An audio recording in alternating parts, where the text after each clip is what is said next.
Hola, bienvenidos. En el vídeo de esta semana vamos a leer el capítulo 2 completo de las cestas moradas. Fijaros, después de dedicar el capítulo 1, como hemos visto, a los trabajos interiores y exteriores que tienen las almas que entran en las cestas moradas, ahora Santa Teresa nos va a empezar a describir las distintas formas por las que Cristo va a empezar a comunicarse y ya de una forma muy clara con las almas. Podríamos decir que a medida que el alma va avanzando en el castillo, lo que va ocurriendo es que se va abriendo más y más las puertas de su corazón a Cristo. La perseverancia en la oración, aun en medio de esas pruebas que hemos estado viendo, va haciendo que aprenda a vivir con el corazón completamente abierto a Cristo, con los oídos del corazón escuchando su voz. Y Jesús, que está siempre en el umbral de cada corazón, del tuyo también, deseando entrar, deseando comunicarse, como nos dirá la Santa, aprovechará esa apertura del corazón para empezar a comunicarse de una forma mucho más clara, a empezar a hablar con el alma y además de una forma mucho más frecuente. Y Santa Teresa, antes de empezar a contarnos cómo son estas hablas, cómo son estas palabras que Jesús empieza a comunicar a las almas, va a dedicar antes este capítulo completo, el que vamos a leer hoy, a explicarnos unos avisos o ímpetus que le llamará ella que recibe el alma. No son estas palabras, como luego veremos en los capítulos siguientes, sino es simplemente como una sensación muy clara de la presencia de Dios, que le viene a veces a la persona y que no puede dudar en ningún momento de esa presencia de Jesús. Y primero lo que nos dirá Teresa es ¿por qué? ¿Por qué el Señor da este tipo de gracias? Pues en el punto número 1 nos explica que el Señor, antes de dar gracias mayores, a veces hace sentir tan fuertemente su presencia a las almas, sobre todo para que aumenten sus deseos de unión con Él, es decir, para hacer que las almas se llenen, se inflamen de deseos de llegar a esa unión. Y ella nos dirá en este capítulo que hay como dos modalidades de estas gracias. La primera es a la que va a dedicar prácticamente todo el capítulo, es decir, de los puntos del 2 al 7. Y es un tipo de gracias de estos ímpetus en los que se produce a la vez gozo y sufrimiento, es decir, es a la vez gozoso y doloroso. Y la segunda, que es la que nos explica en el último punto del capítulo, en el punto 8, es otra modalidad de estos ímpetus en los que solamente se produce gozo y alegría y no hay dolor. Y nos dirá la Santa que esta es la forma más frecuente en la que da el Señor estas gracias. Bueno, pues para que entendamos de qué nos está hablando la Santa en este capítulo, se trata de una forma en la que Dios se comunica, pero muy sutilmente, sin palabras, sin visiones, ni exteriores ni interiores, tan solo dándonos a sentir su presencia, llena de majestad y de poder, y también llena de amor. Tan solo se siente que Él está. Quizá nos puede servir de comparación algo que todos hemos experimentado alguna vez, y es cuando, por ejemplo, hemos entrado en una casa o en una estancia y hemos sentido de repente muy claramente que había alguien allí. Pues el alma a la que el Señor da esta gracia siente con toda claridad y muy claramente la presencia de Dios. Le resulta muy difícil de describir con palabras qué es lo que ha sentido, pero no le queda la más mínima duda de que había entrado en la presencia de Dios. La Santa nos dirá que esto le puede suceder a la persona en cualquier momento, aunque no esté orando, sino haciendo otras cosas. Así nos lo dice ella, muchas veces estando la persona descuidada y sin tener la memoria en Dios.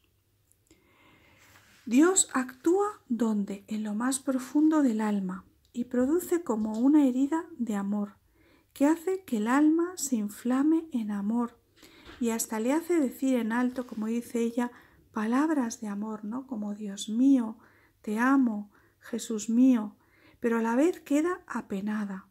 ¿Y por qué queda apenada? Pues porque siente la presencia de Dios y muchos deseos de unirse a Él, pero no puede, porque como ya hemos explicado, la experiencia de mística de unión con Dios es un don que Dios lo da, la persona lo recibe siempre pasivamente y por lo tanto el alma no puede hacer nada por conseguirlo, solo es cuando Él lo da.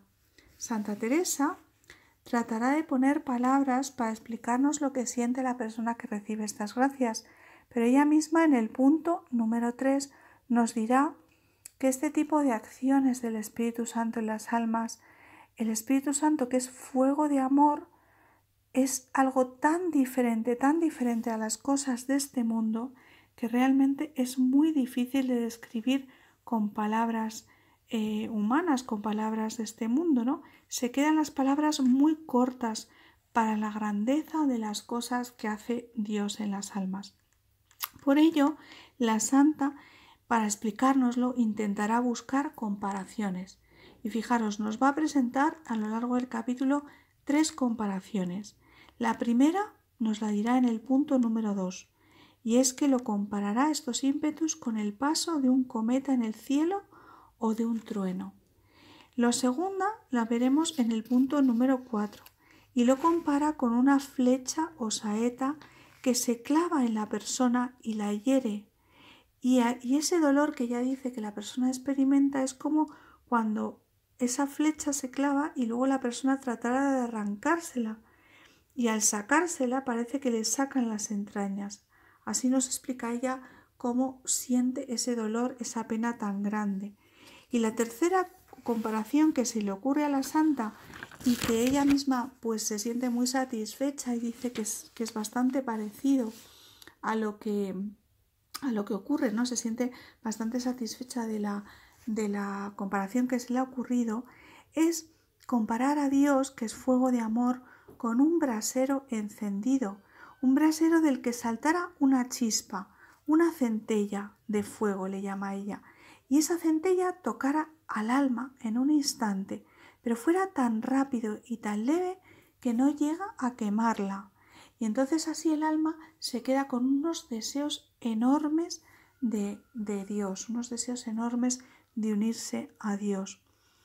Lo que sí nos va a decir la santa muchas veces a lo largo del capítulo, ya lo veréis, es que el alma que recibe estas gracias no tiene la menor duda de que esto lo ha recibido de Dios.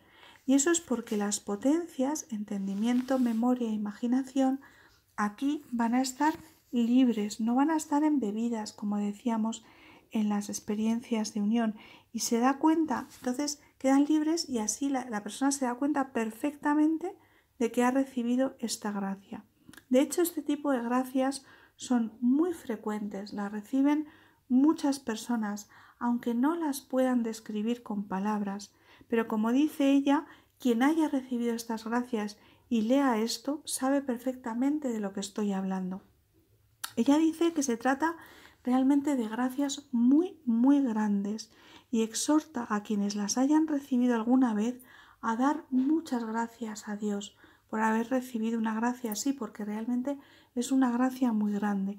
Y les dice también que se esfuercen mucho en servir a Dios toda su vida. Y nos dirá la santa, verá en lo que para y cómo recibe más y más, dándonos a entender que ella sabe por experiencia que estas gracias son el preludio de gracias aún mayores.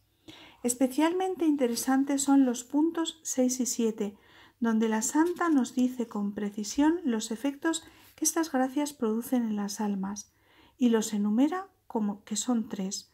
Primero, una determinación a padecer por Dios, es decir, a aceptar y abrazar la cruz por amor a Dios.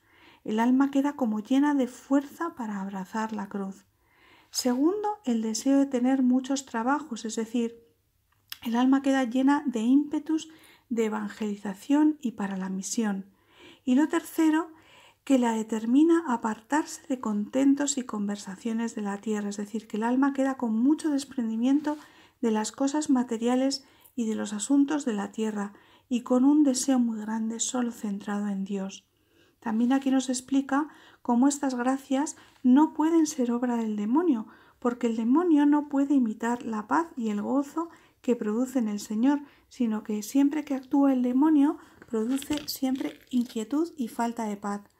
También nos dirá que no pueden ser imaginación o antojo, porque la persona que la recibe ve con tanta claridad que ha sentido la presencia de Dios que no puede tener ninguna duda, y dirá ella, si la persona se queda con dudas es que no ha recibido esta gracia, porque cuando realmente se recibe, el alma queda sin ninguna duda de la presencia de Dios. Y también como producen gozo pero a la vez pena, algunas personas podrían pensar que esa pena puede venir pues de la melancolía, es decir, de la depresión, de una causa psicológica. Pues ella dice que eso es muy fácil de distinguir, porque estas gracias, estos ímpetus se producen en una zona muy profunda, en lo más interior del alma, mientras que la depresión y las tristezas están en la mente, es decir, en una zona mucho más superficial. Finalmente, como os he dicho, en el punto 8 nos describe otra forma de sentir la presencia de Dios, que es mucho más corriente y que no produce pena sino solamente gozo. Ella nos cuenta que se produce, por ejemplo, en una persona cuando está rezando vocalmente, por ejemplo, cuando está rezando el Santo Rosario, y de repente le viene un gozo muy grande y un sentir muy fuerte la presencia de Dios. También esta gracia se siente que procede de lo profundo del alma, y lo que deja a la persona es con un deseo enorme de alabar a Dios y de fuerzas para amarle.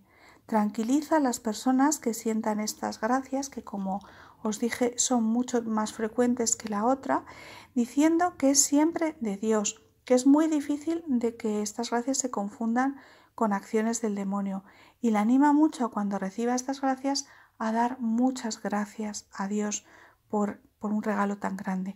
Bueno, pues ya os dejo leyendo directamente a la Santa cómo nos explica estas gracias tan sutiles, tan especiales, pero a la vez tan importantes, porque como os he dicho, son el preludio de otras gracias mayores.